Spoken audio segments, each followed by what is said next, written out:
Hey guys, what's up? It's Burnballer coming at you with a new video. This is going to be post the reveal of the Switch 2, and I'm going through a bunch of the pages that they have recently put up on the Nintendo website for all of this. If you are curious about it, of course, there are the URLs and everything that you have above. I'm showing those. And the first thing we are going to start with is registering your interest to buy from the My Nintendo store.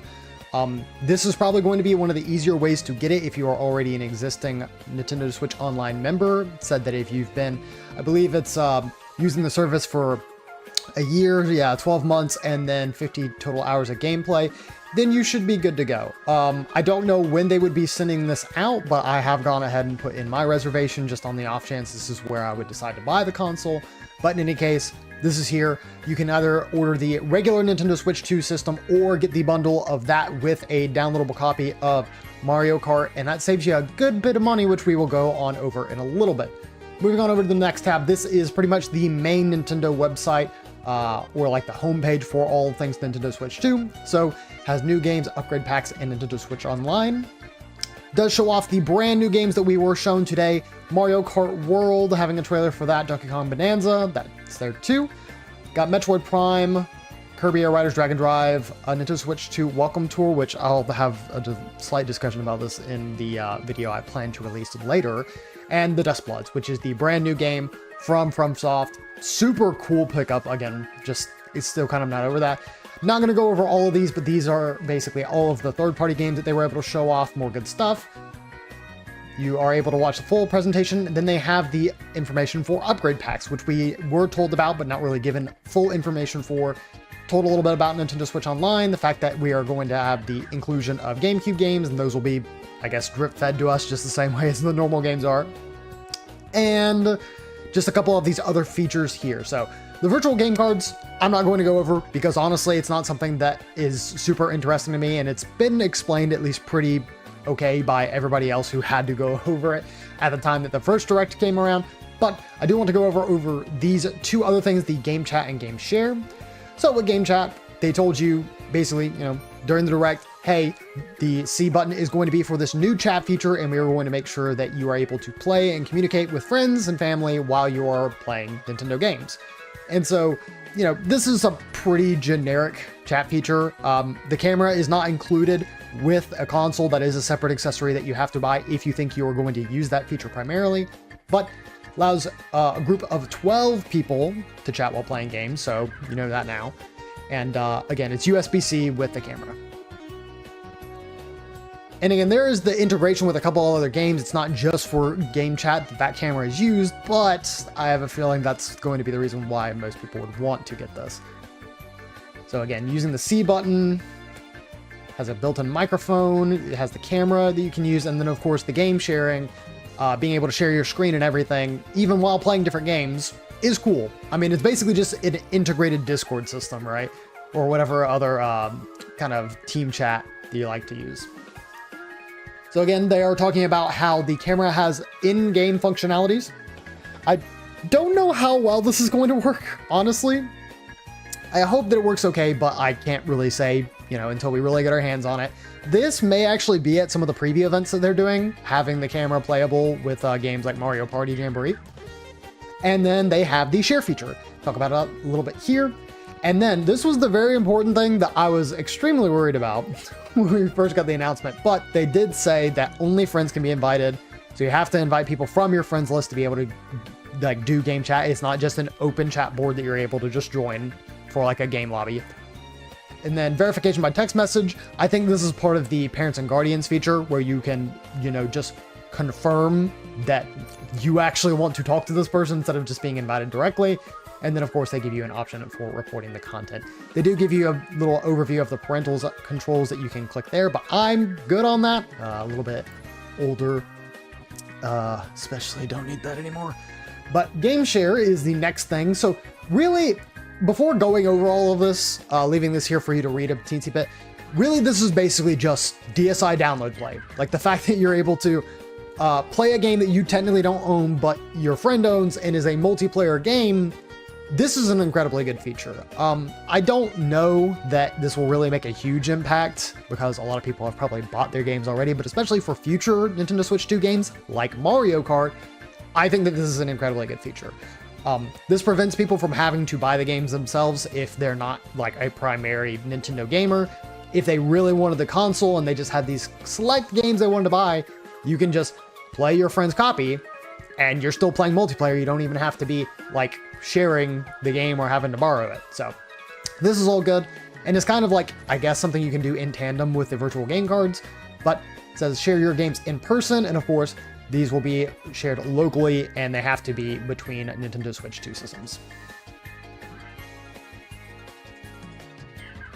Yeah, only Nintendo Switch 2 systems can share games. But any Nintendo Switch 2 or Nintendo Switch can receive them. So there you go. And then, of course, they have the game chat functionality that you can use, but is not available on Switch. It does actually show right here that this is specifically through internet. So hopefully that is actually a thing that you can utilize, because again, we did see it a teensy bit, but they didn't go over it entirely. So yeah, that should also be something very good. And they also mention here that the game chat is included with the Nintendo Switch Online membership, but if you don't have one, that you do actually get a trial period to use it until March 31st. That's good. I don't really know that, like, I don't know if anybody is this is going to get somebody to pay for a Nintendo Switch Online membership. They're just going to pay for it to play online games, but I mean, sure. So, and then there are these games that they showed off. They also showed these off during the Direct, but you've got Mario Party Jamboree with the additional Jamboree TV, Big Brain Academy, Super Mario World, and Bowser's Fury. Or 3D World, sorry. I forgot there is an actual Super Mario World. Clubhouse Games 51. World Classics, Captain Toad, and Super Mario Odyssey. I really don't know why they needed to do it for that, but hey, that's cool. And so yeah, that's about it. So we are going to go back up here to learning about Nintendo Switch 2 editions. Now, this is probably one of the biggest things that people are really curious about, because what all games are supported, what all can we expect from games in the future to get these kind of supports. And there is a little bit of good news. I don't want to say it's all good news, because unless I missed it going through this page, I don't think we actually know the price of the upgrade yet. But in any case, so they do show here that these are some of the games that you'll be able to get.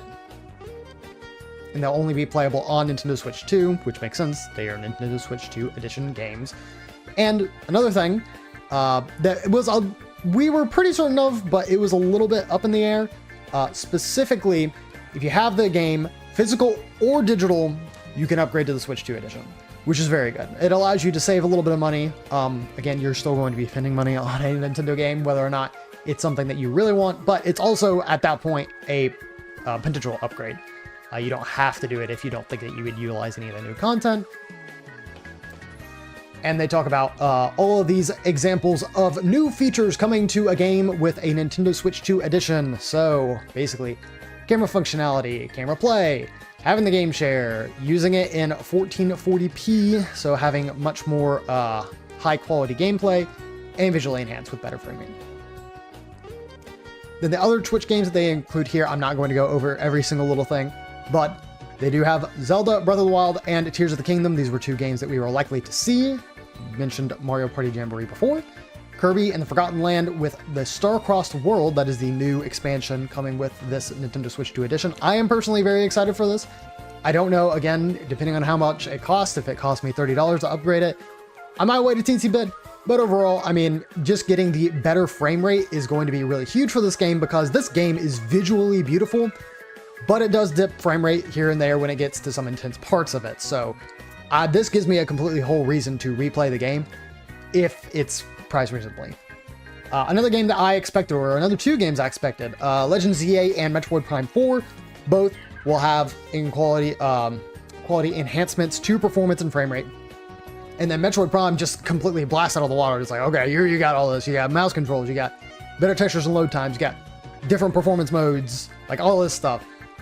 Which is really good. Metroid Prime 4 deserves this because it is one of the biggest games, I feel like most ambitious ones that Nintendo has brought thus far. It has taken them so much dev time to get it out, so I think all of this is warranted.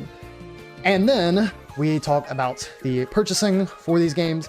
So again, if you have a physical version, you just look at the description of the game, so that way you can get a download code that basically registers it as a Switch 2 game from then on, or you can just get the digital version. Yeah, but then it just says already have it on Switch. Physical or digital, you can upgrade. So, there you go. It just says additional purchase. Again, we don't see exactly what the MSRP will be for that. And even more so, I'm not sure if they will be priced differently. This might be one I need to open as well. We'll take a peek at this. I think that this is just the My Nintendo Sword, so it's nothing different. But this was not something that was made aware to us. If you have Nintendo Switch Online plus expansion pack, so it has to be the biggest and most purchasable version, which means, you know, you get your N64 games with NSO, and we'll eventually get the GameCube games and all that. You get the Legend of Zelda Breath of the Wild and Tears of the Kingdom upgrade packs for free, as long as you have an active membership. This makes sense because they did the same thing with a bunch of other games. I think the Booster Course Pass and the Splatoon 2 DLC were both things that you got for free. I mean, this is a good way to incentivize people to get the greater version, especially if these upgrades are essentially for free. So that's another big thing that I think will be necessary for people to know, especially if they're going to move forward with their purchasing. So if I'm going to continue on, yep, this is just the Nintendo Switch 2 store, so I'm not really going to care much about it. I think if you click here, yeah, it takes you back to the reservation system. And then we've got accessories. Not going to go through this entirely, but do want to show off everything. So they do have pictures of the Switch 2 Pro controller for you to view.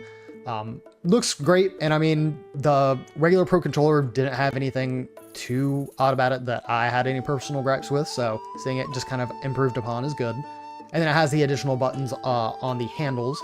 Got the left and right Joy-Con 2 controllers. Again, we pretty much know all the functionality of these. Has mouse controls, has the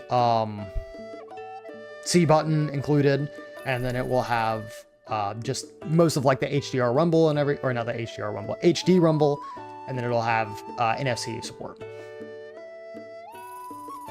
Got a charging grip, which I think that this existed at the beginning of the Switch's launch.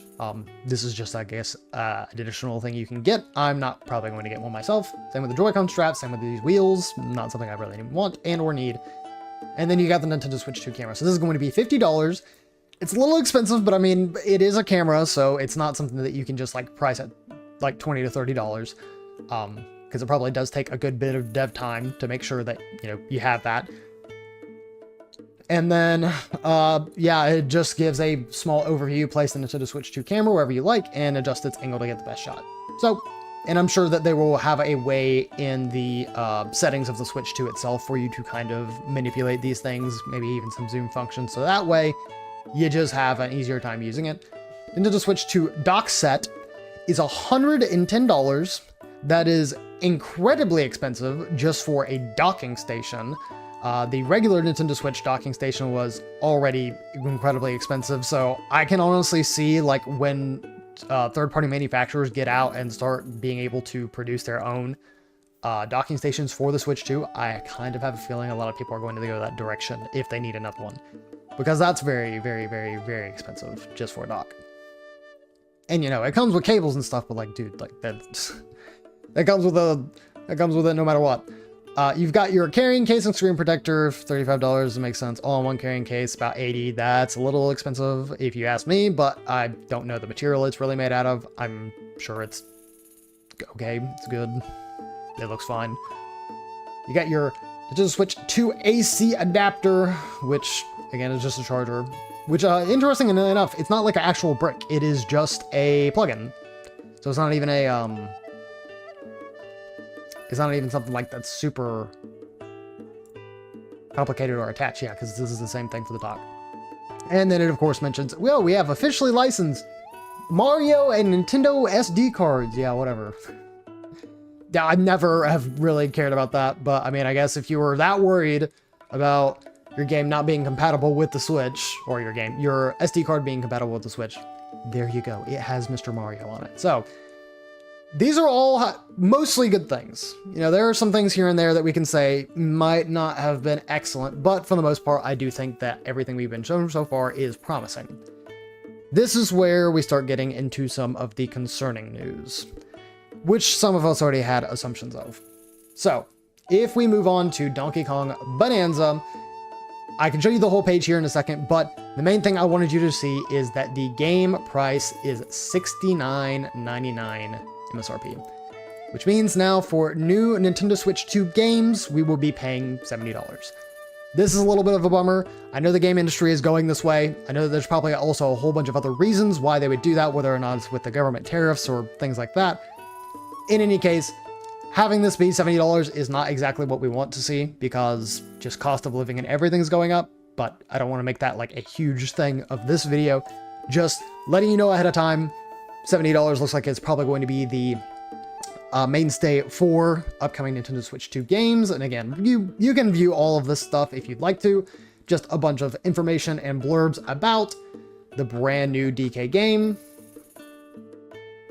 Basically, and all just showing like how destructible it is. Like the game itself does look amazing, and I probably on my own time will go through this just so that way for the later discussion video of all the games in the Direct I can go over properly. But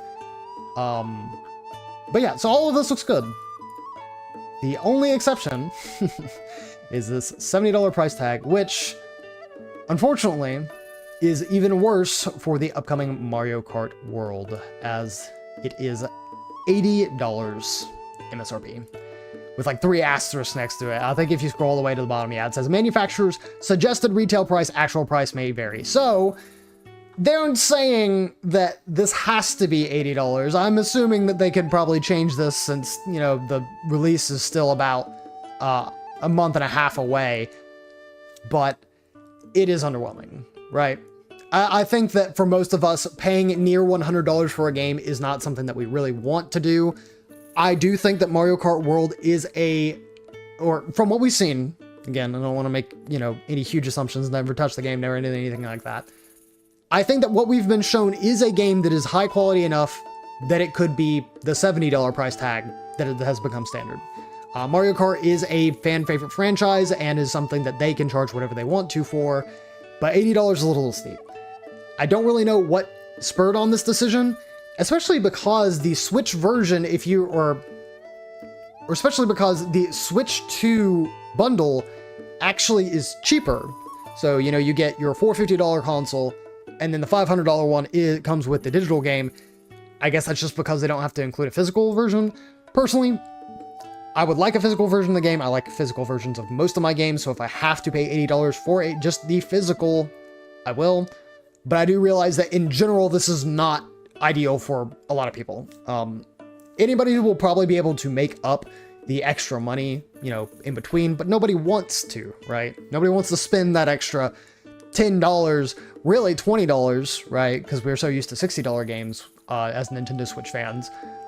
This extra $20 we're going to have to spend, and even $10 more than what is starting to become the standard. So I do really hope that Nintendo kind of looks at this and realizes that I don't think that they can reasonably sell it for $80.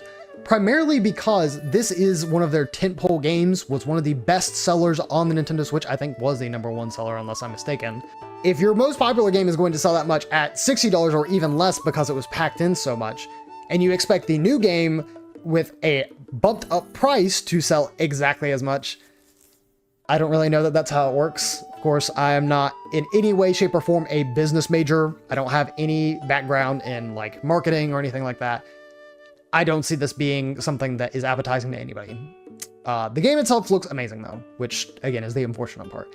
And then, again, another wrinkle that I have no idea how it's going to affect things in the future, but I want to go on to a blurb that I found. I believe it was at the bottom of this website. Yes, game key cards. So it says some physical games are available as game key card.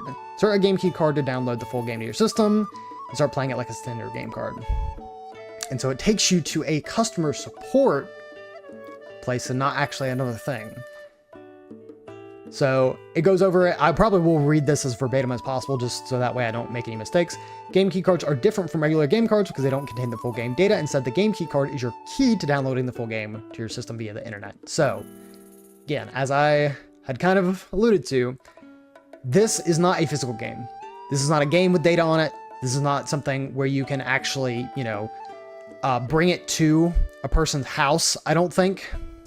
This is a glorified physical version of a game that has a license key attached to it, and then you put it in your console and you go through the download, and then it's registered to your system. And then it shows you how it works, being able to insert it and then download the game. Yeah, the game itself is not included on the game key card, so you have to download it before you can play. So this is, to me specifically, to me as a person, is extremely worrying, because we've had this discussion and discourse for well over 5 to 10 years now of the way the game industry is going, making everything completely digital. Of course, there's reasons for businesses to do it just because it cuts costs on actually making physical things. But the biggest issue for me is that you're making something that's physical, and you're saying that it's physical, but what it has on the inside is not, it is not going to be something that even you can use, especially logistically. How is this going to work? Because if you try and resell one of these game key cards, what's that going to do?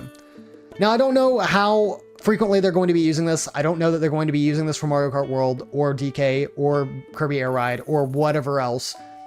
My big issue is if they are starting to do this, and it is more so because they could do this for a bunch of indie games that are coming to the platform.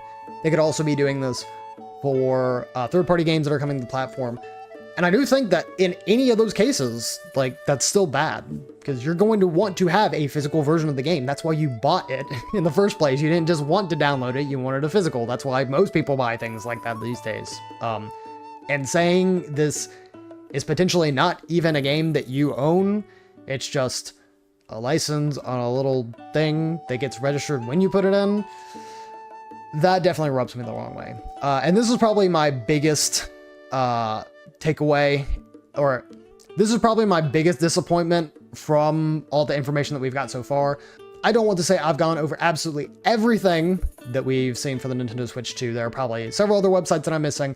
I believe there's already a look at the eShop and home systems, which unfortunately for me look exactly like the Nintendo Switch 1, or well, the home menu looks like the Nintendo Switch 1, but the eShop does look slightly different. In any case, again, that's just a disappointment for me. But this is all the information that I feel like going over right now. I'm going to try and get this out as soon as possible, of course, so that y'all can have this information, have a discussion, talk about it later. And then I want to have this afternoon a big discussion video talking about the entire Direct, kind of going through things one by one, what I think, and especially for the games in particular, what I want to see from them and the features that they've shown us so far. So thank you guys so very much for watching. Hopefully you're having a fantastic night or day wherever you may be. I hope to see you next time. See ya!